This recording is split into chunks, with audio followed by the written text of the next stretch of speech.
তো গাইস তোমাদের জন্য এতদিন পর ভালো একটা মোড মেনু নিয়ে আসলাম, পুরো মেন আইডি সেফ।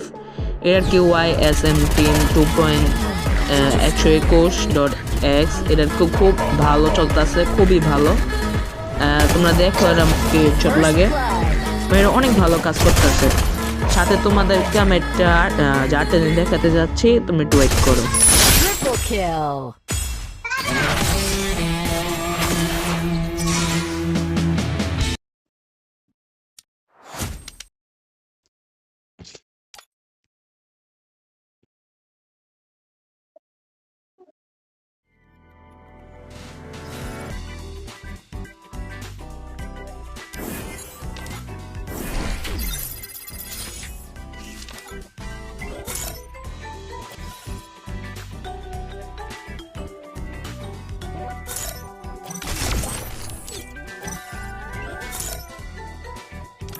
এই যে তোমরা দেখো পুরো 120 FPS পড়বে, মানে এই মোড মেনু অন করলে।